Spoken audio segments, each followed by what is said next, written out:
It's just gross. It's gross. Yeah, 100%. All right, guys. Today I want to talk about investigating the skeleton or existing conditions and some of the ghosts you find. I want to talk about two experiences that I had in the past month or, maybe even one last fall. A lot goes into when you're looking at a job, first walkthrough, and then obviously you got to come back and start creating existing conditions for the space planning process that we talked about. But I think it goes into a lot more than that. So I looked at a job recently that I went to this guy's house. He's got an older car in the garage, waxed up. Take your shoes off when you come in. His tennis shoes are white rugs, everything's immaculate. There's plantings are gorgeous in his yard, manicured lawn. So we talk about doing some outside work, some trim work, kind of like maintenance stuff, but doing some new decks. And then, it seemed like the budget wasn't quite what they were expecting. And then I go by recently and I see this job, kind of unfolding. And if you could picture, you know, nice manicured lawn, decks are in the back of the house, gravel driveway, I see the entire package get delivered as like one brick. So all the framing's on the bottom, all the decking's on the top. And now you got to unpack this thing and you got to like either bring it into the yard, stage it, and then like start killing the yard or, not really have a good plan. So I'm like, all right, that's a little weird. There's no job sign, Baus house, that sort of thing. And then I go by the other day and the whole two deck systems, and we're talking about like, 800 to 1,000 square feet, including steps and parapet walls and stuff, is just piled up in the far side of the driveway. So now this whole deck got ripped apart, picked up, dragged across the yard, and then put in the driveway that's a rock stone driveway in front of it like a three bay garage. And I just can't stop thinking about how much more goes into, putting one of these projects together than just doing the work. And from, meeting this person, looking at their home and everything, I can't imagine that the alignment of what they're actually getting is conducive to the job that they wanted. Does that make sense? It does, yeah. Okay. And then another one I looked at is they want to put a couple of dormers on their house, cut the second floor roof open and create more space. And at the end of the day, one of the rooms is a master bedroom. And when you stand up in bed, you're kind of, it's Cape style house, so you're hitting your head every time you get up. But same kind of condition, shoes off when you come in the house, everything's immaculate, everything's put together really nicely, everything's very squared away. Typical kind of our customer. They fit a mold, they want things organized, they want things done well, they have a certain expectation. And then we start talking about, what it's going to involve to cut the roof off and kind of timelines here around weather and, that sort of thing. And I'm like, I don't think you should live through this project, judging by the way that you keep your house. And, we're essentially cutting your whole roof off. So like, it's going to start getting cold out. We got to turn the heat off. We should turn the water off, drain the system and make sure that we don't have any other issues. And we want to kind of do this over, an expedited period of time so that we can get this thing weather tight and we're not ruining the rest of the existing conditions in the house. And, they're like, well, we've talked to a couple of other people and they said we could live here through this. We could do it over the winter or whatever. And I'm kind of at a loss sometimes when I hear these things. You talk to a couple of different people and everybody has their own different process. I know you guys are similar to myself where you put a lot into what are the general conditions look like for this job? What does it take to set up? As you start investigating other things that you're going to have some professional knowledge of, getting back to the existing skeleton. Do you guys have any experiences that, you've kind of seen go awry or maybe somebody else didn't plan properly that you're savvy to? Um, Not, I mean, I don't honestly, when someone doesn't use us, our town's a little bit bigger, so I don't always drive by their house to see Sure. Yeah. how it's going for somebody else.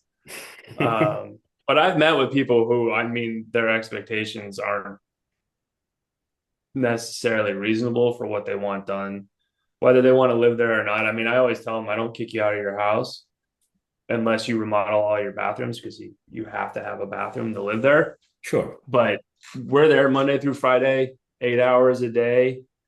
and it's multiple people, and you have to decide if that's you worth it to live there because it's going to be invasive. Now, tearing a roof off is very different because for exactly what you said, that's a lot of invasiveness and it's opening to the elements. And I've never had someone elect to live there when we're tearing a roof off. Um, but I have met with people where I can see like this, what you're expecting isn't really realistic to what you're going to truly get. But part of it is I have to educate them on this is the reality of the situation. And if that doesn't work for you, then that's fine. I'm just not going to be the contractor for you because I'm not going to lie to you and tell you I can totally do that when I know it's not possible. Yeah. And I had that conversation a lot. It's not the fun conversation, but it's the important conversation of like, I can't help you. And I'm not going to lie to you to tell you I can't. Yeah, I mean, there's got to be some non-negotiables for how your business runs, what your subcontractors expect for, all of these No, things. 100%. I Yeah, mean, and a lot of it got harder when people started working from home. yeah, definitely. Because it's a whole different type of world now where before no one's home, we can turn the power off. And now it's like, you got to plan like way in advance and say, hey, next Thursday from 12 to 2, we have to turn the power off. Well, I can't because I have a very important meeting during that time. It's like, okay, I'm glad we had this conversation. We need to move that time. We're going to turn the power off, kind of stuff like that, which before it wasn't really an issue. We'd be like, hey, it's going to be off on Thursday. And they'd be like, that's fine. As long Yeah, as to be it's home at back on by the 5:30 time or we get 6. home. Yeah, yeah. Yeah. But there is new stuff to negotiate. And like we set up dust protection like we all do. And we used to like do really great dust protections and keep the people out. Well, people are curious. So they tear our dust protection out to go look for it. And then they're like, there's dust all over my house. It's like, well, yeah. So now we put a zipper in the wall because the reality is they're going to want to look. And we just tell people like every time you open that zipper, we understand, but you're letting dust out. So when you end up with dust in the other part, you need to understand that's why. And don't peel the And tape up because you're probably going to peel the finish off your floor, some paint up, yeah, and then you don't have the right technique. Yeah. and like access, like we need access to your house. Well, I can just let you in. It's like, no, we need a key Yeah. because that one time we show up and you had to run out to go take your child to the doctor and you forgot to tell us and now we can't get her in. And it's like the trust needs to be there that you trust that we're going to do what we said we're going to do and you need to give us a key to let us in. Yeah. And I think, Charlie, going back to some of like what you originally brought up is, and then what Chris talked about is really just setting that expectation of, hey, for this type of project, here's where all of our plastic walls are going up. Here's where all our barriers are. Here's the areas you can't really get access to. And it's up to them if they want to stay in their house or not. It's to Chris's point, like, I'm not going to kick somebody out of their house, but I am going to explain to them exactly what they can expect. And I think the reality is once you set that expectation, and even like a lot of times we'll go further and explain, all right, hey, if you are living here, not a problem, but realize that every day the plumber is going to cut the water off, for a week until he finishes this massive rough-in, assuming if you're doing 3 or 4 bathrooms at a time as part of a whole house remodel, every day then they got to stop at about 3 o'clock and turn everything back on. And so all those shutdown and startup costs of every trade doing that every day, that winds up getting put into their overall bid. And Right. until you accumulate all that extra cost from guys having to stop and start every day because you're living there, it outweighs the cost of you just getting a rental for a few months while the project's going on. So whether you can find a VRBO or whatever people do, most of our clients will realize like, oh yeah, there's a lot of added cost by doing that, and then they don't have any of the inconvenience. If they can find a VRBO close to home, it really works out well for everybody that way. There's not all those disruptions to their everyday life. So to Chris's point, like almost all of our clients move out. There are some that brave the elements, so to speak. And kudos to them for doing that, but it is challenging when you do that. We I always, actually I, have more stay than move out. Um, but it's just how much you're willing to deal with. I mean, we live in California, so they can grill pretty much year round if they don't have a kitchen and stuff like that. So it's not that big a deal. Yeah, kitchen remodels, bathroom remodels, not a big deal. Easily stay there, but it's the whole house remodels and or Oh yeah, yeah, no, yeah, You gotta large go. kitchen Yeah. projects. You gotta move out. You got to empty it out too. Yeah. Whole house Exactly. remodel. that's the other one. I want Can't we everything just gone. cover it and move it over here and then you move it back? It's like Right. No, because then like the first day, the plumber's helper is going to put coffee on your fridge and knock it over, and you're going to be, getting the sticky stuff off the backside or something. It's terrible, right? ours is always we're not a moving company. We're a construction company. We don't move furniture. I have a really great moving contact that would love to store your Yeah. stuff for you. Yeah, absolutely. All right, so that kind of ties into, I guess, a little bit of the existing conditions. Um, I'm always complaining about zoning issues here. So I have one that's kind of the existing conditions are funky. So I looked at a project that has a big kitchen room. Well, when I say big, but a kitchen renovation where they want to blow a wall out and then add a nice bathroom. Style's really cool. It's a little bit more modern than what I see around here a lot, but it involves vaulting a ceiling. So I go over and I'm starting to check this house out, and I notice that the wall in between the kitchen and the living room is like super fat, right? And this is like a 2x4 built house. It's a ranch style. There's like no reason for this wall to be 8 inches thick. So I scuttle up in this little teeny attic hole and I'm looking, and the original part of this house is a modular house where they took two halves and just squished them together, but they plywooded the face of them so they could be, front to back on a trailer or whatever, and go down the road. So now this roof line has a truss system that has a shear wall attached to it, and then it's not touching at the ridge. And this house just happens to be in the flood zone, of course, right? So you can only do 50% rule. And to make this cathedral room in this side of the house involves taking the entire roof system off, all the shingles, putting a beam up there, reframing it just to achieve this. And it's one of those deals that the job is feasible with the 50% rule. It's, great looking job. Everything should go.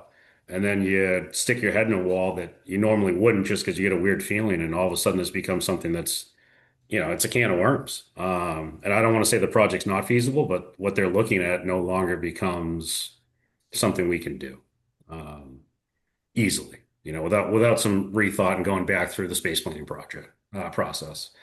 And then that's kind of where it's advantageous to go through this is like this is an architecturally driven job, so they had existing conditions and then kind of a modeled look at the house and where we would kind of jump off in our space planning project. But I can't tell you how many times you look into something a little bit weird, and it's not what you expect. Let me take a guess that architect never climbed up into the attic. Well, I think that this is where some of the stuff's dangerous, right? Is this firm, these people live on the West Coast, and they found a firm that's on the West Coast and the East Coast. They were able to get pretty good site measurements from either the homeowner or property cards or however that looks, and really just got through the modeling phase, not necessarily a permit phase. And yeah, just to your point, I think they made an assumption that this was feasible because of these constraints. And yeah, that fat wall is just something that I happened to build a modular house one time, and I had to slap these things together and try to hardwood floor through everything. And I spent a lot of time in some door jambs that were about 8 inches thick. So I was like, huh, this is weird, right? But yeah.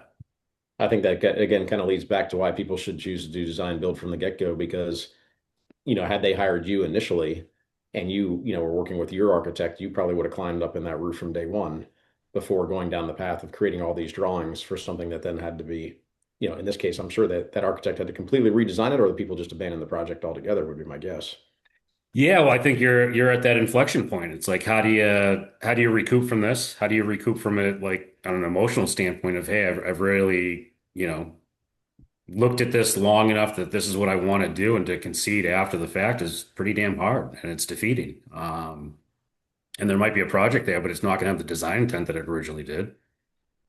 What are some ghosts in the walls you guys have found? Have you found anything that's 100% not what you thought was going to be there? And do you preemptively do some demo as a different phase in your contracts? Like do you ever run into that?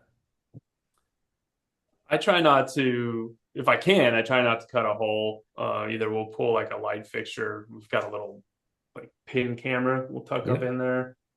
But I was actually just at a house yesterday doing a measurement, and I had talked to the homeowner about there's going to be a window and another window, and it was like it'd be great if we could put the two windows together and make one big window, but I'm concerned about plumbing running through this little 15-inch wide piece of wall. So we're going to have to do at some point, we're going to have to do a little bit of investigation. And when I showed up yesterday, he had taken it upon himself to cut a giant hole in the wall. And sure enough, there was plumbing, electrical, all kinds of stuff. I'm like, okay, well, most people aren't willing to do that, but I appreciate that you did that. And then you just covered it with a picture when it was done. But I mean, I had told him an easier way to figure out if there was plumbing in the wall, but he just wanted to cut a hole and no. So, I mean, wasn't unforeseen. I mean, we've run into stuff where people have actually covered existing electrical sub panels in walls. Like you open it and you're like, what? Yeah. Or we had one where we were doing some flooring and we're like, this is weird. And there was termite damage, which that part's not that weird. But as we went, someone had previously fixed termite damage in the exact same exterior wall where they cut it up like 18 inches, 2 feet. But then they reframed it all the way back down to sit directly on the concrete again and framed it wrong. So then they ended up with termite damage again. And it's like, why would you do that? Yeah. And it's stuff like that where I feel bad because it's like, there's no way for us to know that, but you should fix this. So it's weird, goofy stuff that there's no way to know until you get over there that someone did this wrong. But we end up with weird stuff all the time around here. We don't get a ton of termite damage, but I do recall a project maybe like 7 or 8 years ago that we had an entire back wall of a house near like a farmer's porch in this back little kind of alcove, and it was completely gone. We were doing a window replacement, and as we pulled the window out, all the tape was somebody taped it, and there was two termite damage, but they only cut 2 feet out of the bottom. And once we started exposing it, it was like all the studs had to get cut out. We had to take the ribbon between the second floor out and then go all the way up. And it was like they did one of these. They're like, I don't even want to get into this. I'll patch 6 shingles, paper right over the thing. There was like brand new paper on it and everything. And that was a super unforeseen thing, I thought there might have been like a little rod around a post base. But yeah, that's usually typical for some of that stuff. I mean, again, we don't see a lot of termite damage either, but some recent examples of projects we did is, we did somebody's kitchen recently. We had done our homework. We had cut holes in the walls. We knew we had one plumbing pipe that we were going to have to, incorporate into our new layout. But then when we opened up the ceiling and did inspections, through the county, the plumber previously had drilled some really large holes through the joists that exceeded allowances. So that was something that was completely unforeseen that we had to then get an engineer involved, to add bracing to the existing joist to make those repairs. And we see that a lot, particularly in DC in the older homes when, back in the 50s and 60s, plumbers didn't care one bit as to what was in the way. They just cut it out of the way. Yeah, they just hog it right out. I've seen a bunch of that too. Yeah. So that's kind of our typical thing that we see. And then we had another bathroom project that we started recently. It didn't appear that they had any water damage whatsoever, but as soon as we took apart their tile, it became apparent that the shower pan was leaking. The 2x4, at the bottom outside the shower curb was completely rotted out. Some of the plywood got rotted out. So we had to cut down a bunch of plywood and remove, more than we had anticipated. But, that was all buried. Like there was no way of seeing it until we tore it out. Yeah. You just reminded me of probably the worst hitting. I totally blanked. So we had a guy who was a friend of mine who he was selling his house and he had a little bit of water damage next to his tub and he wanted us to fix it. So it was fixed before they listed it. So it's like, okay, no big deal. So I send one of my guys over there and we start cutting the drywall, and it was just supposed to be like patch the drywall, replace the trim, the baseboard. And then he goes and he's like, man, this is like really bad. And he keeps going and he keeps going. He's like, man, this whole thing is just trashed. So we talked to my buddy and we're like, look, man, this is worse than it seems. We need to do some more investigation. End up having to like totally tear out the floor. We go underneath. So his friend, his previous friend, former friend, let's say, remodeled Thanks, this bud. bathroom for him and never hooked up the tub shower to the drain. So Oh, it come was just on. all these years, it was just draining straight down Like a crawl underneath his space? house. Oh my gosh. Yeah. Oh, But then the crawl space oh my was God. completely enclosed. There was no form of access from the rest of the house into where the tub was. So it's just, I mean, Hopefully it's a dirt floor. yeah, but I mean, it was just completely rotted from all Oh the my years of God. someone taking a shower in there and the water draining down. And he's like, if I ever find him, I'm gonna kill him. And that was his friend. Oh my God. You know, I looked at a Yeah. job that was you remind me of that too. It was going for sale and they were like, we need to look at some of the floor joists. And it's a house that's near the water, like in the flood zone. It's like a really wet area. And I go in this crawl space and every single floor joist is completely dry rotted because the water comes up into this basement. It's wet all summer, it can't go anywhere, and then it just goes out. And it like they just noticed it because there's a big sag in the living room in the dirt. And when I went in there, I like put my pocket knife into the girt and I went like, all the way to the handle on like a triple 2x10. And then I started doing it to like every single floor joist. I'm like, I'm terrified to even be in here right now with just a realtor walking around above me, no furniture, anything. Um, well, it was wild. I'm like, I don't even know. You gotta like start over. Repairing that is insane. Yeah, some other weird things that we've seen too is there was a project we did about 6 months ago. We were doing their master bathroom, hall bathroom, and laundry room. And in the laundry room, we were converting it into a dog shower area. Well, in the ceiling prior to starting the project, they're like, oh, our master shower is leaked. That's why we've got this stain in the ceiling. That's why we're doing the project. So sure enough, we demoed the master bath. Yes, they did have a master shower leak. There was a lot of, again, plywood damage, all that kind of stuff that was in there that we had to replace.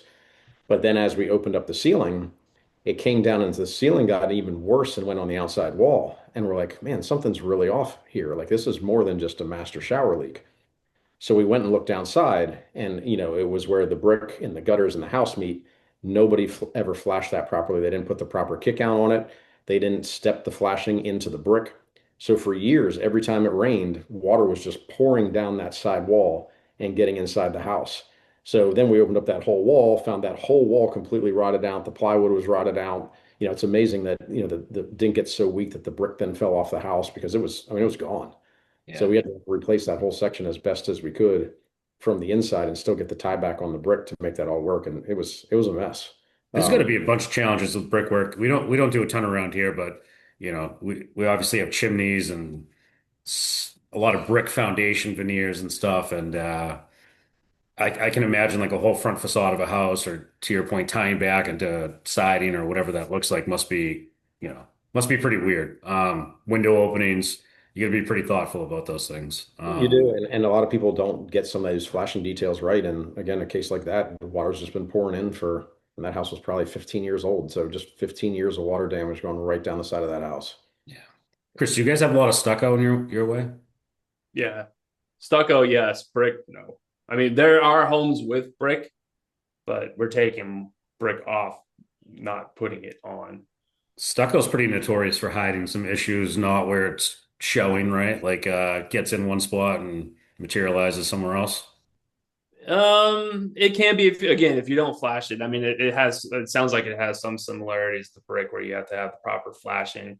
But if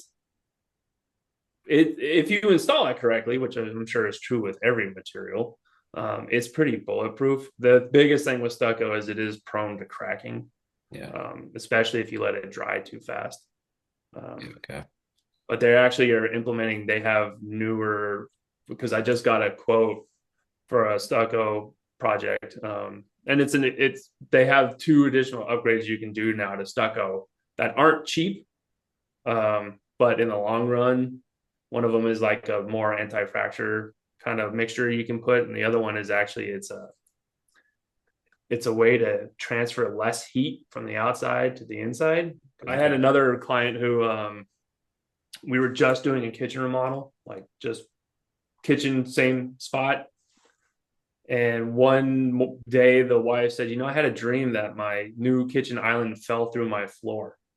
Oh boy. And we're like, that's a weird dream. Why would you have that dream? And she's like, well, because the floor joists, this was the model home for this track, and they overspan the floor joists.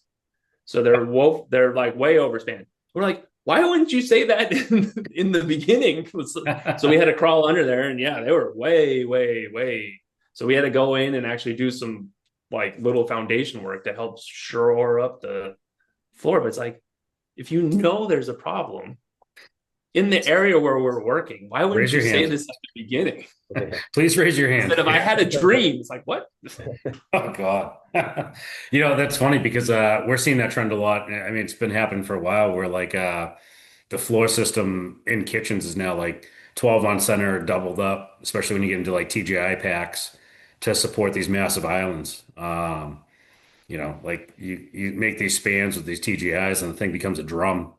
You put too much weight on it, it's like the whole house moves a little bit if you're not doing it correctly. And we've started, if they're bigger islands, we've started shoring up the framing underneath too. Yeah, you need to. I mean, people don't realize how much weight goes on these until you have the cabinets and, especially the heavy countertops and stuff like that. And that's why, again, firms like us, we know that, but people that are hiring some of these Joe Schmoes that are just like, we'll do whatever the homeowner says.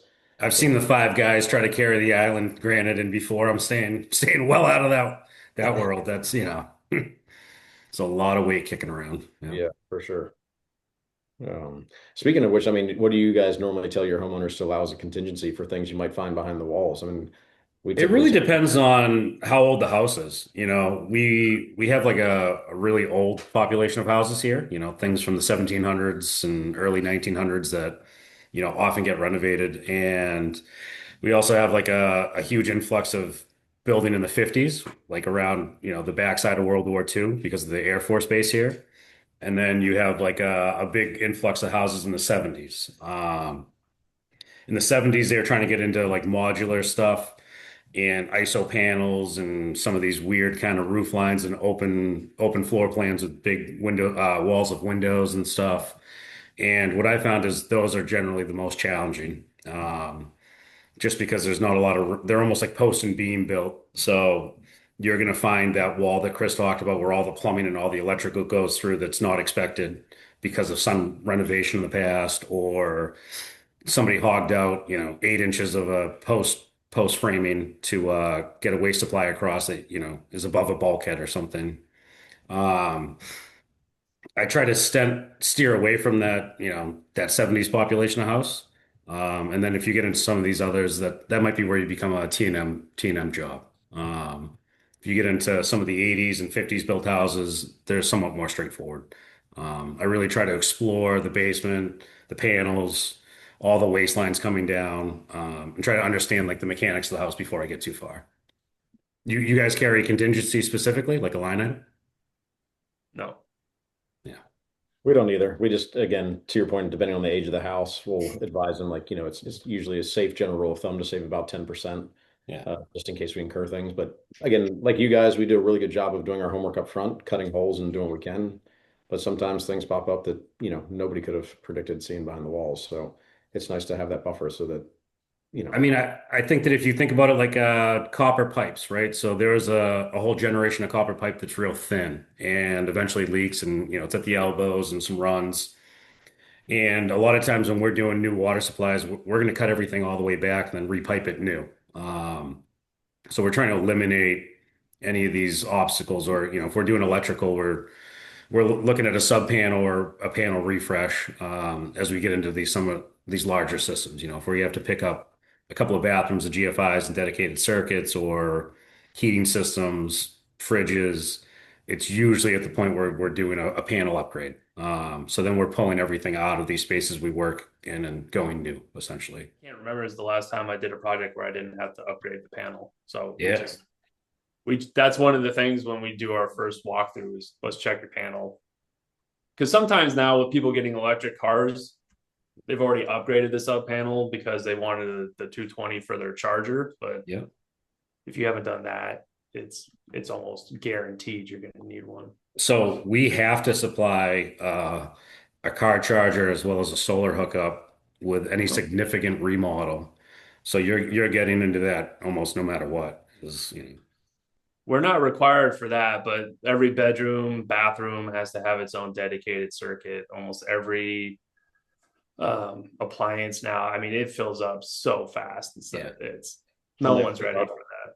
are they enforcing all arc fault breakers on all of yours now too? Like Oh every, yeah. it's just Yeah. a major increase to the Yeah, cost. and it's interesting because we talk about some of these ghosts, right? So like a lot of these houses here with the Cape style roof have like home run hydronic heating pipes in the eave. And then, back then they weren't foaming them, so there's like fiberglass in the wall and you get this cold space. And, with all the power outages that we're having with these storms we get, the power goes in and out. And if you have an arc fault breaker in your heating system because you updated it or whatever, just the boiler capacity, now these things are going to kick on and off and then not come back on. It's going to create some issues. So, all the mechanical systems now in the basement have to be arc fault breaker. Are you guys still allowed to put plugs in kitchen islands? Yes, as long as it's within 6 inches of the top. No, Nope, no, no mas. really. Yeah, What's Just the what's started the enforcing it rationale? this year. Huh? What's the reasoning? Kids running by and grabbing cords of like crock pots or something and pulling it on themselves is the reasoning. Well, it used to be if it was draped across the path onto the island, that's where they're getting hurt. yeah, it's now a I mean, damn. they're removing one of the most commonly used outlets in the entire kitchen, but you can't do it right now. Maybe they'll I let have a us get feeling away they'll from be 2 feet pushed back within the later on. sink so we can keep these big windows and not have to get super creative with that outlet. I would trade that in a heartbeat. They'll let you put it in the top, so you either get one of those pop-ups or Yeah. but you can't put it on the side. Have you done those really cool outlets? It's like a duplex that you route into the granite backsplash, and it's like Yeah, super low pro. the sill I've outlet. seen them. I haven't done them. Yeah. They're a pain in the butt, and now those are becoming trickier with inspectors because of the way that those are encased in there. You're Yeah. basically you're Because they don't basically have a box technically. Yeah. Or yeah some Now, of them what do you do don't. if you have to replace it? surgery. You call your Like customer those there that tankless opens up toilets sheetrock from the where, backside. yeah, we had a guy who he had his bathroom done prior to us, and he put a tankless toilet, and it was all this kind of cool rock all around it, and then his toilet died, and we're like, it's like you gotta tear it all out. I don't know what else to tell you, man. Oh, those things terrify me. I've come across a few people that want the wall hung toilets, and I can't get on board. It's like the one piece toilet. I'm like, this is not good. I don't know. There's going to be a manufacturing issue, or it's not going to sit right, or leak, or whatever. The one with me are the toilets that you have to push a button and it flushes. It's like, dude, I want my toilet as simple as possible. I flip the lever, Yeah, it lifts the plunger, and it goes. That's I don't know. I feel like that's a good representation of some things that you don't normally encounter and then become a headache. But I really think it goes back to what we're all trying to do is get in there, look at everything, evaluate it, start developing the scope of work, and all while being mindful to the project and making sure the guys have a bounce house. There's paper on the floor. There's those zip walls, maybe a dumpster, whatever. exactly. we get the people that are like, oh, you don't need a portable toilet. You can use our bathroom. It's like, no, you don't Not a want chance. that. No. You're No. talking about 8 guys every day using your bathroom. You don't want Yeah. that. Who's gonna? Yeah. Johnny takes his tool belt off and drops it on the floor and cracks 6 tiles. Like who's paying for that, right? It's not even that. It's just It's gross. it's Yeah. gross. Yeah, 100%. Well, let's try this again. Yeah. Good. Thanks, Charlie. Yeah, Thank thanks, you. Charlie.